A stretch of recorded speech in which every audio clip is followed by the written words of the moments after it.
दोस्तों, आज हम लेकर आए हैं एक ऐसी वेब सीरीज की कहानी जो आपको समंदर की लहरों के बीच डर, उम्मीद और जज्बात से भरी एक रोमांचक सफर पर ले जाएगी। ये कहानी है कुछ मछुआरों की जो गलती से इंडियन बॉर्डर क्रॉस करके दुश्मन देश के पानी में पहुंच जाते हैं। ऊपर से उनके जहाज का ऑयल खत्म होने वाला है और अब सबसे बड़ा सवाल ये है, क्या वो वापस अपने देश के तट तक लौट पाएंगे या फिर ये सफर उनकी जिंदगी का आखिरी सफर साबित होगा। कहानी की शुरुआत होती है पाकिस्तान पुलिस से, जो कुछ मछुआरों को गिरफ्तार करके जेल ले जाती है। ये मछुआरे दरअसल मछली पकड़ने आए थे, लेकिन किस्मत ने इन्हें खुद एक जाल में फंसा दिया। इनमें से एक है बद्री, जिसका गांव समुंदर के किनारे बसा है। यहाँ ज्यादातर लोग मछली पकड़कर ही अपना घर चलाते हैं, लेकिन अब हालात ऐसे हो गए हैं कि जाल में मछली कम और कचरा ज्यादा फंसता है। गांव के पास बड़े जहाज नहीं है और छोटी नावें लहरों के सामने टिक नहीं पाती। इसलिए ज्यादातर लोगों को मजबूरन अपना गांव छोड़कर काम की तलाश में शहर जाना पड़ता है। आज बद्री भी बाकी मछुआरों के साथ शहर जा रहा है, मगर कहानी में एक पेंच है, क्योंकि बद्री के गांव और पास के मत्स्याबाड़ा गांव के बीच पुरानी दुश्मनी है। बद्री की मोहब्बत गंगा उसी दुश्मन गांव की है। गंगा और बद्री बचपन से एक दूसरे को चाहते हैं, लेकिन गंगा के परिवार को ये रिश्ता मंजूर नहीं। हालात तब बिगड़ जाते हैं जब गंगा के पिता उन्हें साथ देख लेते हैं और बद्री को जान से मारने की धमकी दे देते हैं। बद्री शांति पसंद इंसान है, लेकिन किस्मत उसे ऐसे सफर पर ले जाने वाली है जहां शांति की कोई जगह नहीं। शहर जाने के दौरान ट्रेन में मत्स्याबाड़ा गांव के लोग बद्री और उसके दोस्त से भिड़ जाते हैं। नतीजा, पुलिस सबको ट्रेन से उतार देती है और ये लोग अपने जहाज तक समय पर नहीं पहुंच पाते। मजबूरी में एक ट्रक से लिफ्ट लेकर वो पोर्ट पर पहुंचते हैं, लेकिन तब तक सारे जहाज जा चुके होते हैं। आखिरकार कर्ज में डूबे ये मछुआरे नरेंद्र नाम के शख्स से पुरानी नाव पर जाने की डील करते हैं। शर्त ये, सारी मछलियां नरेंद्र की होंगी और बदले में उन्हें बस मजदूरी मिलेगी। पुरानी नाव, खराब उपकरण और ओवरलोडेड क्रू के साथ ये सफर शुरू होता है। बद्री को शुरू से ही शक है कि ये नाव ज्यादा दिन नहीं टिकेगी और वो उसकी मरम्मत में जुट जाता है। पहले दिन ही किस्मत साथ देती है, जाल में ढेर सारी मछलियां फंसती हैं। कुछ देर के लिए दुश्मनी भूलकर सब जश्न मनाते हैं, लेकिन बद्री जानता है कि असली तूफान अभी बाकी है। रात में दोबारा जाल डालने की तैयारी होती है, लेकिन रस्सी पुरानी और कमजोर है। बद्री कप्तान को चेतावनी देता है, मगर कप्तान, जो दुश्मन गांव से है, उसकी बात को नजरअंदाज कर देता है।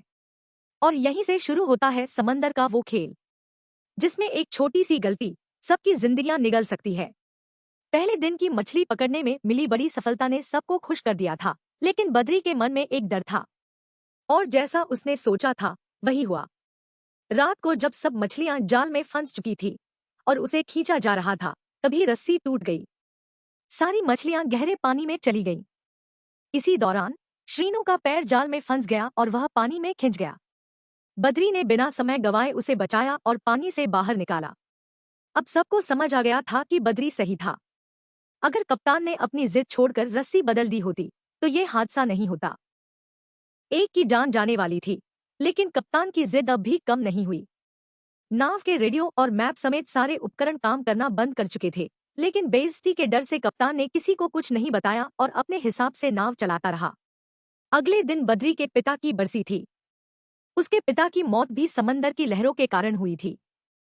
बद्री पढ़ा लिखा था, शहर में नौकरी कर सकता था, लेकिन उसने अपनी पढ़ाई का इस्तेमाल गांव के मछुआरों के लिए सरकारी मदद मांगने में किया। गंगा भी अपने गांव के लिए यही कोशिश करती थी, मगर दोनों गांवों की दुश्मनी के कारण कभी कोई साथ नहीं आया और उनकी मांगें मंजूर नहीं हुई। वर्तमान में बद्री अपने पिता के लिए प्रार्थना कर रहा था, लेकिन कप्तान ने उसे काम करने के लिए टोका। उस दिन भी जाल में बस छोटी छोटी मछलियां ही फंसी, जिनकी कोई खास कीमत नहीं थी। 8 दिन बीत गए, लेकिन पहले दिन जैसी पकड़ दोबारा नहीं मिली। मछुआरे थक चुके थे और अब वापसी के बारे में सोचने लगे थे। उधर गांव में चीना और उसके दोस्त स्मगलिंग करते पकड़े गए।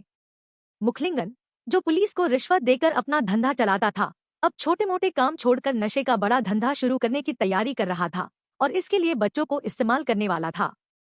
समुद्र में हालात और बिगड़ रहे थे। बद्री ने कप्तान को समझाया कि यहाँ सिर्फ छोटी मछलियां हैं और उन्हें दूसरी जगह जाना चाहिए, लेकिन कप्तान ने उसकी बात नहीं मानी। 15 दिन गुजर गए और नाव की रफ्तार धीमी होने लगी। बद्री ने जांच की तो पता चला कि डीजल खत्म होने वाला है। इतना ईंधन भी नहीं बचा कि वे किनारे तक पहुंच सके।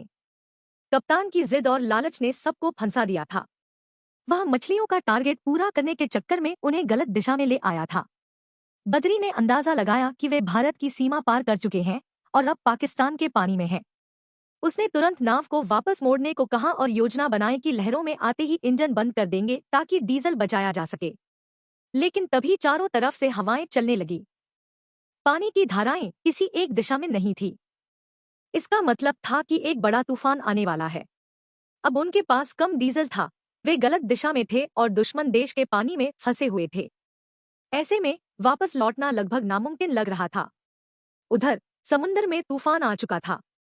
बद्री और उसके साथी नाव को डूबने से बचाने के लिए लंगर डालकर संतुलन बनाए रखने की कोशिश कर रहे थे। तेज हवाओं और लहरों के बीच कप्तान बेहोश हो गया। अब कमान बद्री के हाथ में थी। तभी एक विशाल लहर उनकी ओर बढ़ रही थी, इतनी बड़ी कि उससे बचना नामुमकिन था। बद्री ने लंगर खींचकर समय बर्बाद करने के बजाय रस्सी को कसकर बांध दिया और नाव को सीधे उस लहर की दिशा में मोड़ दिया। उसका मानना था कि लहर से भागने के बजाय उसे पार करना ही एकमात्र रास्ता है। नाव पूरी रफ्तार से दौड़ी, लहर की चोटी पर पहुंची और आखिरकार उसे पार कर गई। तूफान के बाद हालात कुछ संभल गए, लेकिन रात के संघर्ष में सभी को गंभीर चोटें आई थी।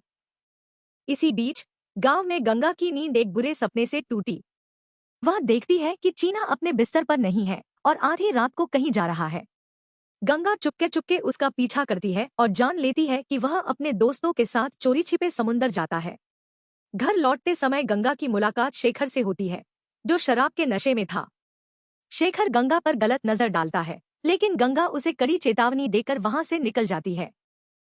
अगली सुबह नरेंद्र और सेठ अपनी बोट्स के लौट आने की खुशी मना रहे थे, लेकिन वो दो पुरानी नावें जिनमें बद्री और उसके साथी थे अब तक वापस नहीं आई थी। नरेंद्र को फिर भी कोई चिंता नहीं थी, क्योंकि उसके लिए मछुआरों की जान से ज्यादा उसकी बीमा पॉलिसी की रकम मायने रखती थी। समुंदर में बद्री और उसके साथियों के जाल में आखिरकार कुछ फंसा, एक व्हेल की उल्टी, जिसकी कीमत लाखों में होती है। लेकिन इस सौदे का लाभ भी उन्हें नहीं मिलना था, क्योंकि पहले ही सब कुछ सेठ के नाम तय हो चुका था। तभी उनके सिर पर एक और मुसीबत टूट पड़ी। पाकिस्तानी नेवी पुलिस ने उनकी नाव घेर ली। भागना अब नामुमकिन था और आत्मसमर्पण ही एकमात्र विकल्प, वरना अगला ठिकाना समुंदर की गहराइयां होती। और दोस्तों, बस इसी मोड़ पर कहानी थम जाती है। समुंदर के बीच फंसे हमारे मछुआरे, दुश्मन की गिरफ्त में, और घर पर इंतजार करती उनकी उम्मीदें। आखिर बद्री और उसके साथी इस मुश्किल से कैसे निकलेंगे? क्या ये वापस लौट पाएंगे या कहानी यहीं खत्म हो जाएगी? ये जानने के लिए हमें आपके सपोर्ट की जरूरत है। अगर आप इस वेब सीरीज का दूसरा पार्ट देखना चाहते हैं, तो अभी इस वीडियो को लाइक करें, नीचे कमेंट में लिखें नेक्स्ट पार्ट, और चैनल को सब्सक्राइब करके बेल आइकन जरूर दबाएं, ताकि जैसे ही अगला पार्ट आए सबसे पहले आपको पता चले।